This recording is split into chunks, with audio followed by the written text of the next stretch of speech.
Assalamualaikum warahmatullahi wabarakatuh. Perkenalkan, nama saya Laila Zelia. Saya dari kelompok 5 akan membuat video pembelajaran tentang manajemen laboratorium IPA. Namun saya tidak akan sendiri di sini karena saya akan ditemani oleh teman-teman saya untuk menjelaskan apa itu manajemen laboratorium IPA bersama jenis mereka Melania, Kusumahani, dan Haula Firizki. Baik, di sini saya akan menjelaskan sedikit tentang manajemen laboratorium IPA. Laboratorium IPA sendiri yaitu suatu tempat yang digunakan untuk mengadakan percobaan atau penyelidikan dalam bidang ilmu pengetahuan, ilmu tertentu seperti biologi, fisika, dan kimia. Menurut Departemen Pendidikan Nasional, fungsi dari laboratorium IPA yaitu sebagai tempat pembelajaran, tempat peragaan, dan tempat praktik IPA. Namun, secara garis besar, laboratorium IPA juga memiliki fungsi untuk melengkapi pembelajaran teori yang telah diterima dengan praktik sebagai bagian yang tidak terpisahkan. Jadi keduanya saling melengkapi dan saling mendukung untuk menguatkan kompetensi dari peserta didik. Terima kasih. Selanjutnya, saya akan menerangkan tentang penanganan dan penataan pada laboratorium IPA. Yang pertama yaitu tentang penanganan. Apa sih penanganan itu? Penanganan menurut Kamus Besar Bahasa Indonesia yaitu segala sesuatu yang menyatakan sebuah tindakan yang dilakukan dalam melakukan sesuatu. Pada umumnya, yang sering kita ketahui bahwasanya bahan-bahan yang berada di dalam laboratorium IPA itu seperti bahan kimia sangatlah berbahaya bagi siapapun yang berada di dalam ruangan laboratorium IPA tersebut. Maka dari itu kita harus perlu berhati-hati jika berada dalam ruangan laboratorium tersebut. Untuk mengantisipasi hal tersebut, kita dapat melakukan 3 hal. Yang pertama yaitu memahami penjelasan tentang bahayanya bahan-bahan kimia tersebut. Yang kedua yaitu menaati peraturan yang dibuat oleh pengurus laboratorium IPA tersebut. Dan yang terakhir yaitu memahami serta mengetahui tentang penjelasan tentang apa sih itu bahan kimia dalam ruangan laboratorium IPA. Selanjutnya mengenai penataan laboratorium IPA. Dalam penataan laboratorium IPA ini ada 3 prinsip yang perlu kita perhatikan dalam penataannya. Yang pertama yaitu prinsip aman. Ketika penataan penyimpanan alat-alat, bahan-bahan kimia itu harus disimpan, ditata seaman mungkin sehingga nantinya tidak akan menyebabkan kecelakaan pada ruangan laboratorium IPA. Yang kedua yaitu mudah diambil. Dalam penataan dan penyimpanan bahan-bahan dan alat-alat pada laboratorium itu harus sesuai dengan jenis bahannya, karena untuk memudahkan bagi pengguna pengurus laboratorium IPA ketika mau melakukan praktek dalam laboratorium tersebut. Yang ketiga yaitu mudah diambil.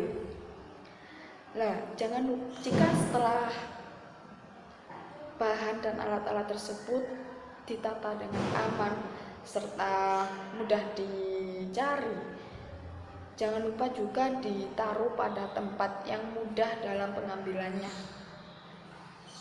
3 prinsip itu yaitu salah satu cara untuk memudahkan ketika dalam penataan bahan-bahan dan alat-alat pada laboratorium IPA. Selanjutnya yaitu mengenai poin tentang administrasi dan SOP pada laboratorium IPA. Yang pertama yaitu tentang administrasi pada manajemen laboratorium IPA. Apa sih administrasi dalam manajemen laboratorium IPA?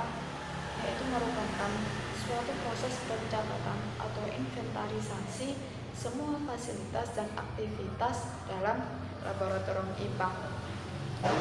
Tujuan adanya administrasi pada laboratorium IPA ini yaitu agar semua fasilitas yang ada dapat terorganisir secara sistematis. Ada 5 komponen pada laboratorium IPA yang harus dapat dilakukan ketika pengadministrasian laboratorium IPA. Yang pertama yaitu bangunan ruang lab, yang kedua fasilitas umum lab, yang ketiga yaitu peralatan dan bahan-bahan lab, yang keempat ketenangan laboratorium, yang kelima yaitu kegiatan laboratorium. Selanjutnya yaitu Standar Operational Procedure atau SOP Laboratorium IPA. Yang pertama, SOP Keselamatan dan Keamanan Kerja. Di antaranya memakai jas laboratorium, memakai APD, mencuci tangan sebelum masuk, dan tidak makan, minum, ataupun merokok di laboratorium. Yang kedua yaitu SOP penitipan alat dan barang. Di antaranya yaitu alat dan barang yang dititipkan harus ada hubungannya dengan laboratorium. Lalu, alat dan barang yang dititipkan harus diberi label. Dan yang terakhir, petugas laboratorium berhak menolak alat dan barang tersebut apabila berbahaya. Yang ketiga yaitu SOP pembelian bahan kimia. Langkahnya, pembelian bahan kimia dilakukan kepada petugas. Lalu, tanyakan dulu kepada petugas apakah bahan itu ada atau tidak. Lalu, petugas akan menangkap bahan tersebut sesuai dengan kebutuhan. Dan petugas berhak membatasi jumlah pembelian. Pengelolaan keselamatan dan keamanan laboratorium merupakan tanggung jawab bersama, baik pengelola maupun pengguna. Oleh karena itu, semua orang yang terlibat dalam laboratorium harus memiliki kesadaran dan merasa terpanggil untuk mengatur, memelihara, dan mengusahakan keselamatan kerja. Mengatur dan memelihara laboratorium merupakan upaya agar laboratorium berfungsi bagaimana semestinya. Sedangkan upaya menjaga keselamatan kerja mencakup usaha untuk mencegah terjadinya kecelakaan dan menanganinya apabila terjadi. Assalamualaikum warahmatullahi wabarakatuh. Saya Jin Sweka. Di sini saya akan menjelaskan poin F, yakni yang menerangkan tentang fasilitas laboratorium dan alat-alat laboratorium IPA. Ketika kita berbicara tentang laboratorium, mengenai fasilitas ataupun alat itu adalah salah satu unsur yang sangat penting ataupun sangat urgensi di dalam laboratorium. Karena di sini juga dijelaskan fasilitas yang seharusnya tersedia minimal di laboratorium IPA, yakni mengenai tentang listrik, air bersih, bak cuci, instalasi gas dan mebeler, timbang, perlengkapan P3K, dan pemadam kebakaran. Mengenai instalasi listrik, memberikan penerangan di semua ruangan laboratorium yang memfasilitasi proses pembelajaran berlangsung. Yang kedua, mengenai instalasi air. Instalasi air di laboratorium adalah untuk keperluan proses pembelajaran, yaitu ketika kita melakukan eksperimen ataupun demonstrasi. Yang ketiga, yakni bak cuci. Bak cuci atau sink dapat terbuat dari beton atau porselen. Bak cuci yang terbuat dari porselen mudah ternoda apabila kena bahan-bahan kimia. Bak cuci harus dilengkapi dengan saringan untuk mencegah masuknya sisa-sisa praktikum yang berupa bahan padat. Selanjutnya, instalasi gas di laboratorium dibutuhkan untuk percobaan-percobaan yang menggunakan kompor atau pemanas, seperti untuk memanaskan air dan sebagainya. 5. Mebeler. Dimaksud dengan fasilitas mebeler adalah ya kita bisa ambil contoh meja, terus kursi, terus almari, terus dan lain-lain yang berkaitan dengan mebeler. Itu minimal yang harus ada di dalam ruang laboratorium. Selanjutnya kita membahas tentang alat. Dan alat laboratorium IPA itu sangat banyak sekali, dan itu juga sangat penting ketika berlangsungnya pembelajaran ataupun ketika kita mengadakan suatu penelitian atau eksperimen. Dan di sini dijelaskan alat-alat laboratorium IPA ada 63. Saya bacakan ya. Yang pertama, hidrometer, termometer, pipa kapiler, barometer aneroid, barometer air raksa, manometer air raksa, neraca Ohaus, dinamometer, sonometer, gaputala, termoskop, gelas ukur, gelas berpancuran, buret dan filler, dan seterusnya.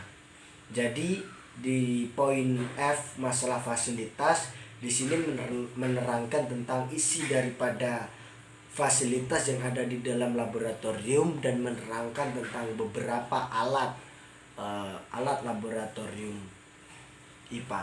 Untuk pembahasan poin F saya kira cukup. Terima kasih. Wassalamualaikum warahmatullahi wabarakatuh. Bismillahirrahmanirrahim. Assalamualaikum warahmatullahi wabarakatuh.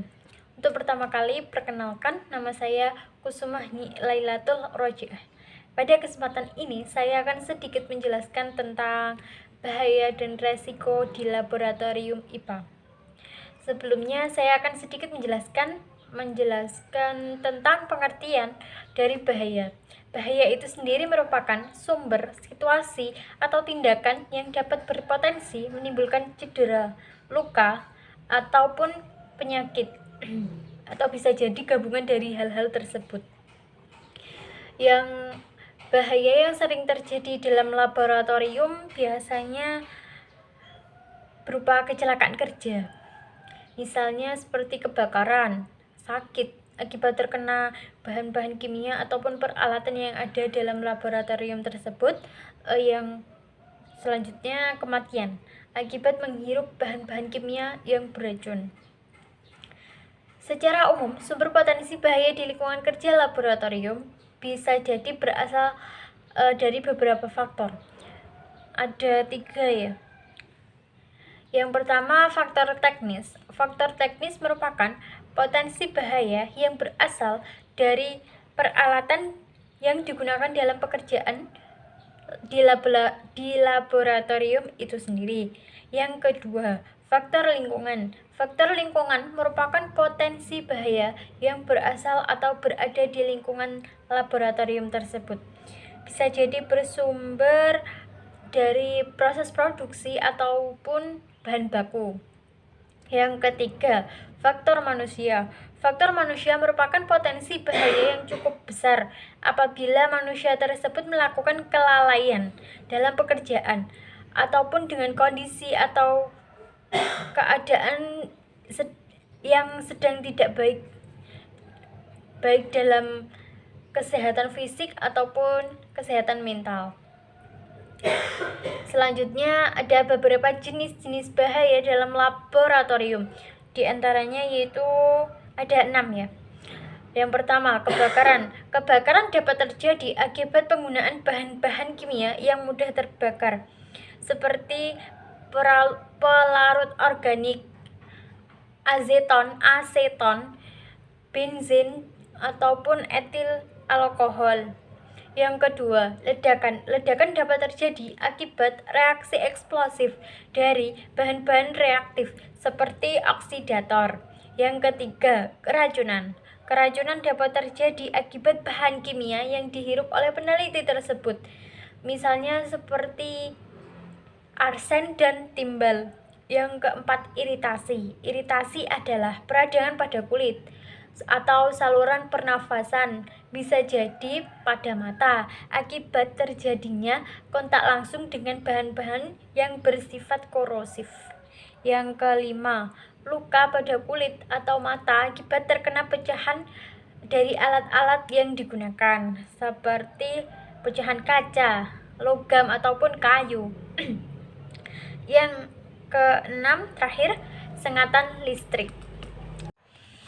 Oke, selanjutnya yaitu resiko di laboratorium IPA. Sebelumnya perlu kalian tahu, resiko adalah gabungan dari kemungkinan terjadinya bahaya, paparan luka, atau gangguan kesehatan yang dapat disebabkan oleh suatu kejadian.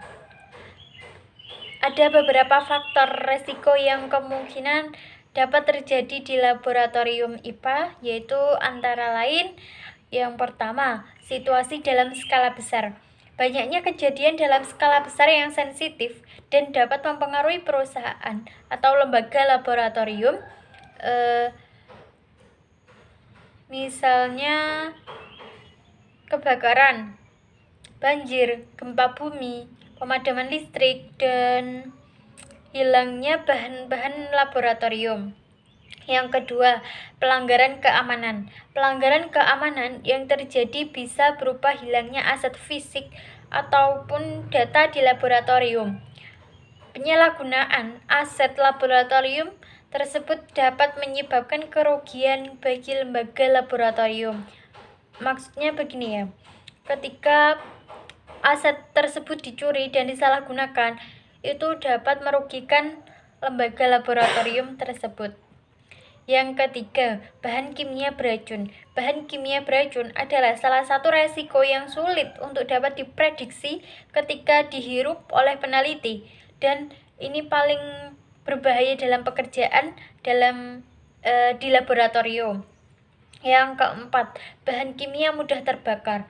Dalam laboratorium IPA, hampir semua bahan kimia adalah bahan yang mudah terbakar, dan selain itu bahan kimia juga mudah untuk meledak ya.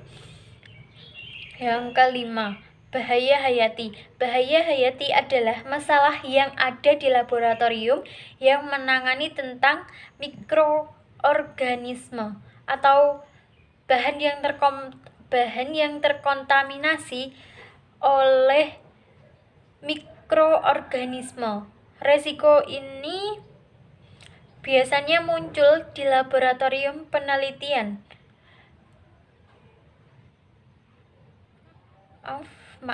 Resiko ini biasanya muncul di laboratorium penelitian kimia dan penyakit menular, atau tidak menutup kemungkinan muncul di laboratorium mikrobiologi.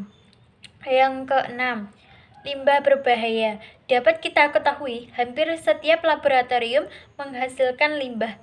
Limbah merupakan bahan yang dibuang ataupun hendak dibuang yang tidak lagi atau sudah tidak berguna sesuai dengan kegunaannya. Contohnya, bahan bekas laboratorium sekali pakai, media filter, larutan cair, dan bahan kimia berbahaya. Yang ketujuh, terakhir ya, bahaya fisik adalah